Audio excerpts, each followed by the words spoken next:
It is what it is, I can't go out like no bitch. All this shit we do was necessary, put him in a ditch. What's good, man? I'm back, man.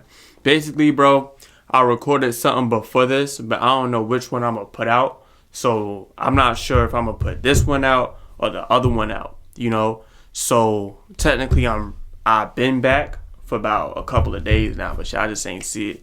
Even ain't really nobody on my channel, so I'm talking to myself. But it is what it is, man. 3 photos with really creepy backstories. You know, let's see how it goes, man. Let's see how it goes, for real.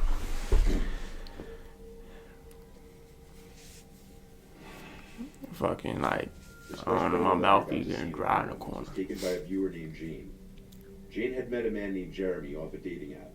She hadn't been on any dating apps since her at the time recent breakup, and she thought it was finally fun to get back into the dating scene. Real quick, you wanna know what's crazy, man? It was like Tinder is the most used when you just gotten your heart broke, when you just left and all the like. And then it's crazy because I was on it too. Like, I ain't gonna put all my business out there, but I was on it, you know what I'm saying? And literally, like, my first like 10 matches was people that was like, they was like, yeah, you know what I'm saying? I just now gotten out of a relationship or a situationship or something like that, you know what I'm saying? So yeah, man, this is so just wanted to share that real quick. Being away on some dating app and conversing with a few people, she matched Jeremy, who seemed to be the kind of guy she would feel comfortable with and connect with. Jane describes herself as a good-looking but shy and reserved girl, and she described Jeremy as an above-average-looking guy with a buzz cut who was exactly her type. He had a full tattoo sleeve on his left arm and had mostly pictures of himself outdoors. Most notably, his first picture was of him leaning on his pickup truck with his dog in the bed of the truck and the woods in the background. The two struck up a conversation about his dog and then dogs in general, and eventually the conversation segued to local bars that the two would frequent. Jeremy picked up Jane, and the two ended up going to a bar called Lansdowne Street, and in her words, kind of hitting it off. Jeremy dropped off Jane at home, but beforehand he seemed a bit reluctant, wanting their little date to continue, even at one point implying that she should go back to his place with him. She politely rejected him, and that was the end of their first date. The two would text back and forth the next few days, and saw each other again the following Friday, where they went out to get fast food and ice cream. After chatting in Jeremy's car driving around for a bit, he ended up taking them to his house, where he started trying to get her to come into his house. She rejected this request over and over until it got creepy, and then he started getting a bit physical. Jane said she didn't know if he was trying to physically remove her from the car or if it was him trying to make some kind of physical advance on her. Either way, she shoved his arms off of her and left the car, walking quickly down the street. Jeremy called her a few times, but she ignored him and kept walking. She had her older brother Chris come pick her up. Shockingly, after a long back and forth over text, Jeremy cursed Jane out. Stop wasting my time. Honestly, don't ever hit me up again, you cut. I'm so tired of wasting my time on girls like you. Freaking grow up. You know what I'm saying?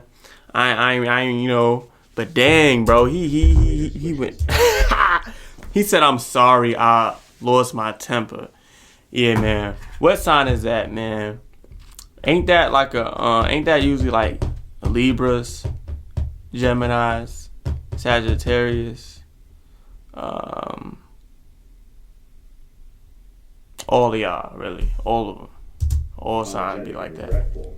Jane blocked his number, figuring he was not what he initially seemed, that he might be crazy. Now this Pisces. is the photo that I mentioned earlier comes into play. That night, Jane was awoken to a sound outside her window. It was the sound of the recycling bin full of glass and cans on the side of the house being kicked. It was late at night, so this was cause for alarm. She got out of the bed to look out her bedroom window. Upon lifting up the blind and looking around outside for just a second, she saw something that made her stomach churn. In this picture that she took, you see Jeremy standing in the darkness with his hood over his head, facing the window. She managed to not scream and be brave enough to take this picture when she saw him out there. Jeremy tried opening the window when he was seen and started yelling Jane's name repeatedly. Jane screamed for her brothers and her dad to help. By this point, Jeremy had taken off.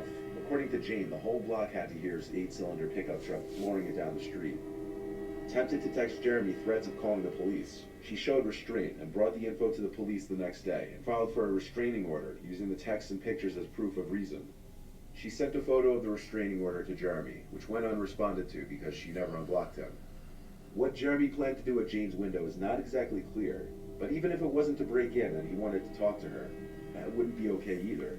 And after the toxic messages he sent her, nobody would assume he's a completely level-headed individual.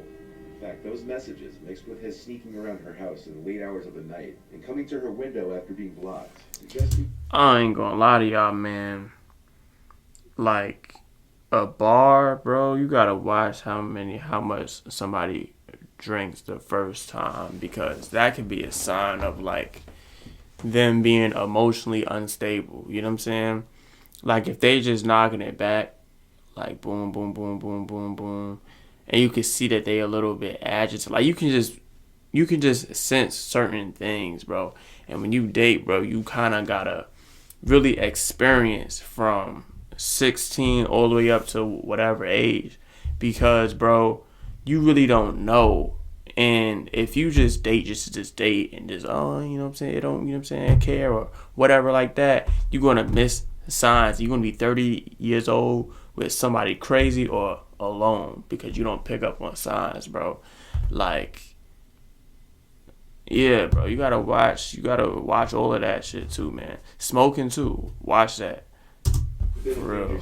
Because what are you trying to suppress? You know what I'm saying? Or just ask them too. You can do that too. But me, bro, I'm missing. I'm out.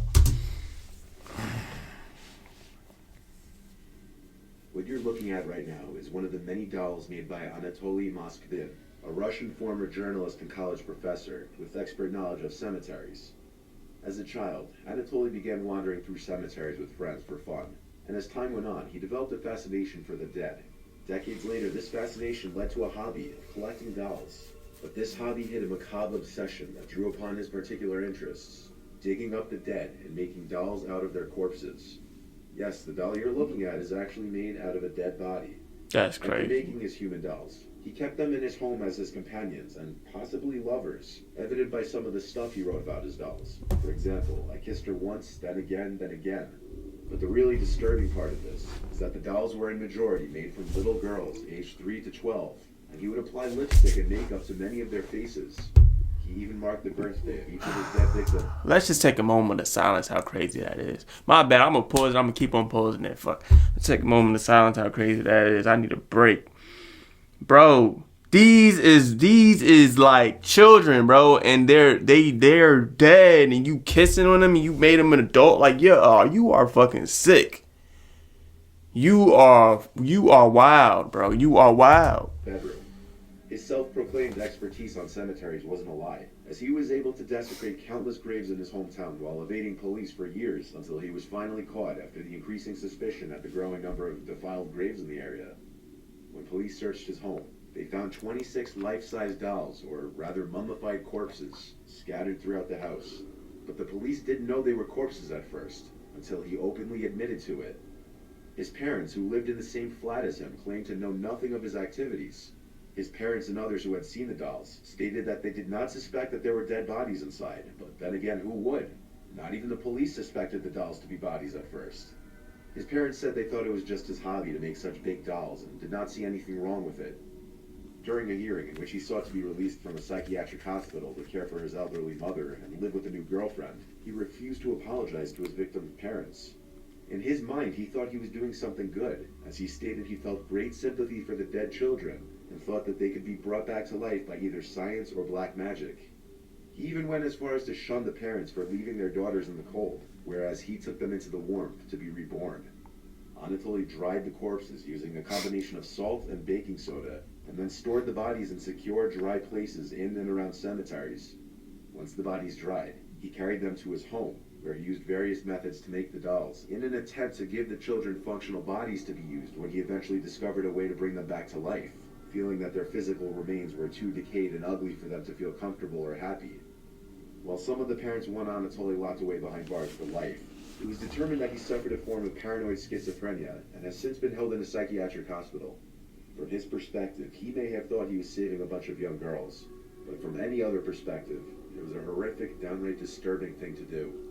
Yo, it's crazy because they minds really think like it's alright, and then it's like crazy, like that's wild because they honestly think that like it's no lies or nothing. They think that, which is just like wow, like we're so fascinating. You know what I'm saying?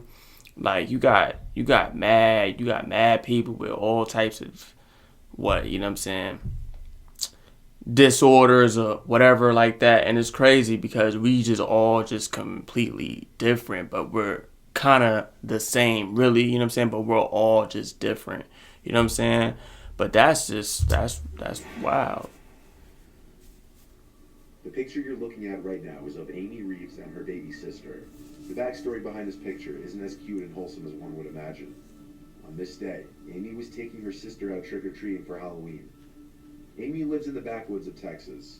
She moved from Houston to a small town closer to Galveston, as she described to be about an hour drive towards the southeast coast.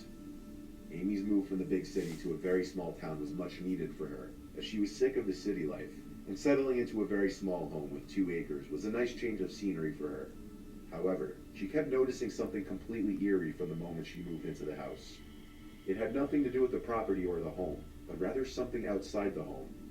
She kept noticing every time she would pull out of her driveway, a car would follow her and go the exact route she was going. She would ignore it and move on with her day at first, but it kept happening every single time that she would leave her house. In one of the neighboring houses, the same vehicle would pull out of their driveway whenever she would pull out of hers. She very soon started to suspect that there were some ill intentions there. However, for a while, she kept ignoring it and still moved on with her day, hoping it would stop eventually. When she was returning home from work one day, something in her gut told her to take a different route home. So she listened to her gut and took a different route. Instead of taking the highway, she took the service road towards the entrance of her little neighborhood. Instead of driving straight through the neighborhood to take a left, she took a slightly sharp right at the entrance and took a 3-minute longer route back home. But even on this detour, she eventually spotted the same vehicle in her rearview mirror. As she started to speed away to try to escape the car, it started flashing her aggressively. Eventually she makes a left turn and the car doesn't seem to follow. She proceeded home, and just as she thought she was safe and the stalker wasn't around, she realized she was wrong. The stalker's car with the brights still on was approaching, the lights becoming brighter as it got closer. By now it was clear the stalker had been following her home, even down her new route. I don't see nothing but trees, grass, sky, air, land. What else I see? Vegetation, really. I think that's like, you know what I'm saying, word, right? And so obviously they're probably in like down south, somewhere like that, Oklahoma, whatever, you know what I'm saying? Not New York, not LA. Definitely not. You know what I'm saying? So this is a woman, you know what I'm saying? She got a kid, a daughter or something like that, right? And she just mentioned her. It's just them two. That's it. There's no dad there. So why don't you got a gun? Why don't you got no strap, no nothing, man? Like, I don't be understanding people, man. Just get a license and carry it with you. You know people is crazy. You think it cannot happen to you? You want to call the cops? They come later on. What about now? You know what I'm saying? What about now? You have no firearm, no nothing. Maybe I'm listening to it wrong. Maybe they said something, I ain't hear it. Maybe something like that went. I really don't know, man. But it's just like, yo, man, get a gun. I don't understand people sometimes, He man. pulled into his driveway and just sat there while Amy went into the house. While inside, she looked through the window out at the car, and the man must have taken notice because he started revving his engine.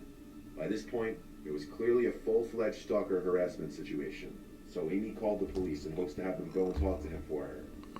When police arrived, she explained the whole situation the best she could, noting multiple times that she just moved in and she doesn't know the man. The police went over to the man's house to talk with him. Meanwhile, Amy went to her restroom, but she was yet to be under the realization that she had left the back door unlocked when she went outside to smoke a cigarette not too long ago. While she was in the bathroom, she heard footsteps walking towards her bedroom. She got up to shut and lock the bathroom door instantly, exposing where she was to the intruder. And seconds later, there was a knock on the wall separating the bathroom and her bedroom. Even though it was fairly obvious her cover was already blown, she remained as quiet as she could. The thought that maybe it could have been one of the police officers came up in Amy's head, but after one look out the bathroom window, that idea was out the window. Outside, she could see a police officer struggling with what appeared to be damp wood from the half-rotted shed beside the stalker's house. Amy pulled up her pants, getting ready to run to the front door. That's when she heard it again, an aggressive knock on the other side of the wall from her bedroom. The stalker was inside her bedroom, no doubt. With not many other options other than being a sitting duck, Amy opened the bathroom door and bolted for the front door and outside to try and find an officer. But there were none in sight, not even the one that was struggling with the rotted wood moments earlier, just their empty squad car. After running around looking for the officers, she returned closer to her house where there was a commotion heard from inside, and it sounded as though there was a struggle between an officer and somebody else. Amy re-entered her house to see one of the officers on her bedroom floor in a lot of pain, who looked to be struggling holding his neck. Not bleeding, but bruising, as if the man punched him in the throat repeatedly or strangled him. The officer never told Amy exactly what happened because his partner called an ambulance for him, but Amy was notified later that same day that the man who was stalking her was taken into custody for assaulting and fleeing from an officer. Amy never learned why the cop's partner was struggling with the wood outside, or how exactly the one officer knew to check the inside of her house. In all likelihood, by the time the police had arrived, the stalker had already let himself into her house. And when the police didn't get an answer at the stalker's house, one of them returned to Amy's house to find the door ajar, and the rest you could figure out. The picture you saw minutes earlier of Amy and her baby sister was sent to her phone only days after moving in, and it was taken by a passing car without her even knowing it. After this entire stalker incident, it became much clearer who took the picture, though Amy still doesn't know how exactly they could have gotten her phone number.